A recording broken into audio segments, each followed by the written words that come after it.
ఆ జిల్లా పరిషత్తులో అసలు ఏం జరుగుతోంది? ఇంకో 4 నెలలు మాత్రమే పదవిలో ఉండే జెడ్పీ చైర్పర్సన్ చెప్పినా కూడా అధికారులు ఉద్యోగులు మాట వినకపోవడానికి అసలు రీజన్ ఏంటి? ఆమె ప్రవేశపెడుతున్న ఫైల్స్ అన్ని అవినీతి అక్రమాలతో కూడుకునేవేనని ఉద్యోగ వర్గాలు సంతకాలు పెట్టేందుకు భయపడుతున్నాయా? ఉద్యోగులు వర్సెస్ చైర్పర్సన్ గా మారిన ఆ జిల్లా పరిషత్ ఎక్కడా? ఈ స్టోరీలో చూద్దాం.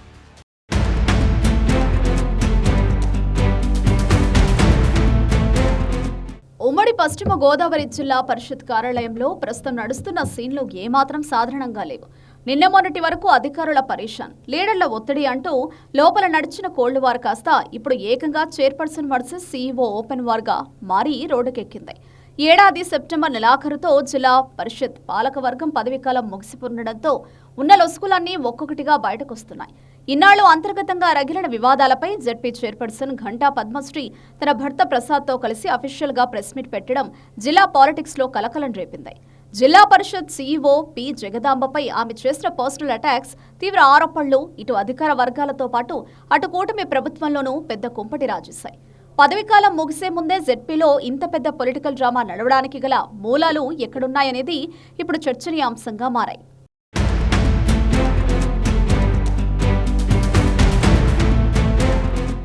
అసలు ఈ జిల్లా పరిషత్లో ఉన్న సీట్ల ఈక్వేషన్స్ చూస్తే మొత్తం 48 మంది జెడ్పీటీసీ సభ్యులున్నారు. గత స్థానిక సంస్థల ఎన్నికల్లో ఏకంగా 46 స్థానాలను వైసీపీ గెలుచుకోగా టీడీపీ కేవలం 1, జనసేన 1 సీటుతో సరిపెట్టుకున్నాయి. దీంతో వైసీపీ హయాంలో ఇక్కడ తిరుగులేని ఏకచక్రాధిపత్యం నడిచింది. మొదట కవురు శ్రీనివాస్ జెడ్పీ చైర్మన్ గా 2.5 ఏళ్లు చేయగా ఆ తర్వాత ఆయన ఎమ్మెల్సీ అవ్వడంతో పెదపాడు జెడ్పీటీసీ సభ్యురాలైన ఘంటా పద్మశ్రీని చైర్పర్సన్ కుర్చీ వరించింది. అయితే ఇక్కడే అసలు ట్విస్ట్ ఉంది. చైర్పర్సన్ కుర్చీలో కూర్చున్నది మహిళా నేత ఘంటా పద్మశ్రీ అయినా టోటల్ పెత్తనం, అడ్మినిస్ట్రేటివ్ సెటిల్మెంట్లు అన్నీ ఆమె భర్త ఘంటా ప్రసాదే చేసుకునేవారట. వైసీపీ హయాంలో వార్ వన్ సైడ్ గా నడిపించిన ఈ దంపతులు మొన్నటి సార్వత్రిక ఎన్నికల్లో కూటమి ప్రభంజనానికి వైసీపీ కొట్టుకుపోవడంతో తాము కూడా ఇరుకున పడతామని గ్రహించి రాత్రికి రాత్రే కండువాలు మార్చేసి తెలుగుదేశం పార్టీలోకి జంప్ అయ్యారు.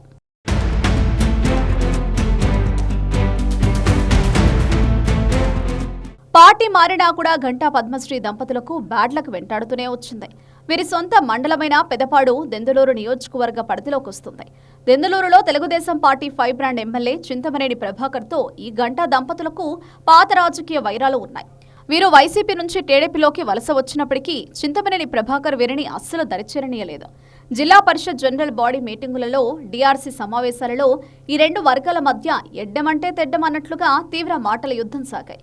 తాము వైసీపీ నుండి వలస వచ్చామనే అక్కసుతోనే తమను పార్టీ నుండి వెళ్లగొట్టేందుకు కుట్రలు చేస్తున్నారని చైర్పర్సన్ దంపతులు పలుమార్లు ఆవేదన వ్యక్తం చేశారు.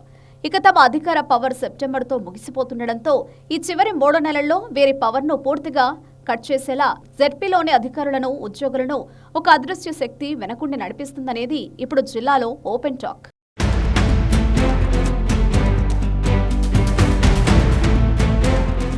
ఈ పొలిటికల్ ఈగో వార్స్ తో జెడ్పీ ఆఫీసులో ఉద్యోగులు ప్రశాంతంగా పనిచేయలేని పరిస్థితి ఏర్పడింది.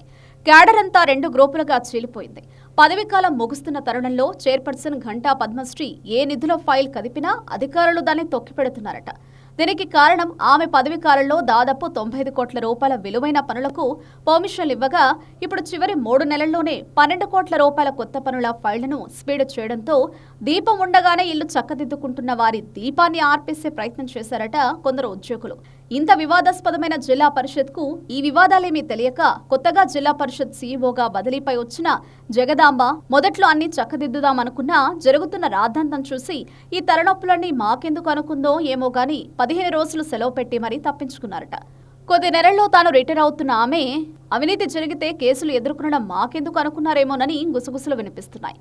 ఇక ఉద్యోగులైతే ఈ 12 కోట్ల రూపాయల నిధులు క్లెయిమ్ చేసే కొత్త ఫైళ్లపై సంతకం పెట్టడం కాదు కదా, గతంలో మంజూరైన నిధులు, జమా ఖర్చులు, వాటి వెనకున్న అక్రమాలు అన్నీ బయటకు తోడుతూ లీకేజీ వీరులుగా పైచేయి సాధిస్తున్నారట.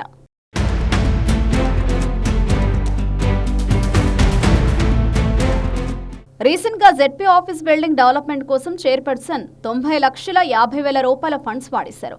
ఆఫీసులోని ప్రతి గదిలో ఏసీలు పెట్టించామని, ఉద్యోగులకు మరుగుదొడ్లు కట్టించామని బిల్లులు రాసుకున్నారు. కానీ గ్రౌండ్లో చూస్తే అందులో సగం కంటే ఎక్కువ నిధులు పక్కదారి పట్టాయని ఉద్యోగులే ఈ అవినీతిని రోడ్డుకిచ్చారు. ఇది ఒకటే కాదు, జెడ్పీ ప్రాంగణంలోని షాపింగ్ కాంప్లెక్స్ల అద్దెలను అఫీషియల్ అకౌంట్లో వేయకుండా జేబుల్లో వేసుకున్నారని, గతంలో ఉద్యోగుల భవనాన్ని కూడా కమర్షియల్గా వాడుకోవడానికి చైర్మన్ భర్త ప్రసాద్ ప్రయత్నించారంటూ దొరికిందే సందని ఉద్యోగ సంఘాలు పాత చరిత్రను విప్పుతున్నాయి. జిల్లా పరిషత్లో ఓవైపు సీఈఓ జగదాంబ సంతకాలు పెట్టకపోవడం, మరోవైపు ఉద్యోగులు సహకరించకపోవడంతో కంగుతిన్న చైర్పర్సన్ ఘంటా పద్మశ్రీ తన భర్త ప్రసాద్ను పక్కన పెట్టుకుని ఆఫీస్లోనే మీడియా సమావేశం నిర్వహించారు. చైర్పర్సన్ అయిన తమనే ఎవరూ లెక్క చేయడం లేదని, ఉద్యోగులు సీఈఓ వైఖరి సక్రమంగా లేదని ఆరోపించారు. మరోవైపు తెలుగుదేశం పార్టీ నుండి తాము వెళ్లిపోయేలా కొందరు ప్రవర్తిస్తున్నారని, కానీ తమకు అధిష్టానం వద్ద పూర్తి గౌరవం ఉందని, అందరూ అందరికీ నచ్చరనే విషయం గ్రహించాలంటూ ఆమె చేసిన వ్యాఖ్యలు ఇండైరెక్ట్ గా టీడీపీ ఎమ్మెల్యేను టార్గెట్ చేసి అన్న వ్యాఖ్యలే అంటూ దుమారం రేపుతోంది. ఇప్పటి వరకు అత్యధికంగా సొంత నియోజకవర్గానికి దాదాపు 20 కోట్లు విలువైన పనులు కేటాయించిన వీరు మిగిలిన నియోజకవర్గాలకు న్యాయం చేసేందుకే ఫైళ్లు పెట్టామని, కానీ అధికారులు మాత్రం ఫైళ్లను తొక్కిపెడుతున్నారని విమర్శించారు.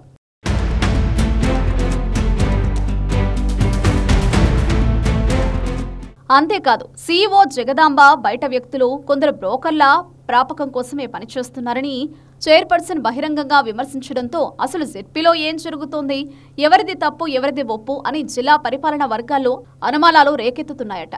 అయితే జెడ్పీలో చైర్పర్సన్ బదులు ఆమె భర్త ప్రసాద్ పెత్తనం చెలాయించగా, ఇప్పుడు ఏకంగా అధికారిక ప్రెస్ మీట్లో కూడా ఈ షాడో చైర్మన్ పాల్గొనడం, విమర్శలకు సమాధానం కూడా ఆయన చెప్పడంతో పదవులు మహిళలకు, పెత్తనం భర్తలకు అన్నది మరోసారి రుజువైనట్లయింది.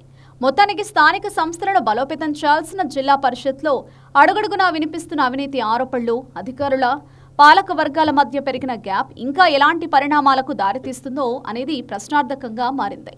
అయితే జెడ్పీ చైర్పర్సన్ ఘంటా పద్మశ్రీ దంపతులకు దెందులూరు ఎమ్మెల్యే చింతమనేని ప్రభాకర్కి మధ్య పచ్చగడ్డి వేస్తే భగ్గుమంటుందని అందరికీ తెలిసినా, ఇప్పుడు జరుగుతున్న జెడ్పీ వివాదంలో చింతమనేని పాత్ర ఉందా లేదా, లేక వెనుకున్న అదృశ్య శక్తి వేరే ఉన్నారా అనేది మాత్రం తేలాల్సి ఉంది.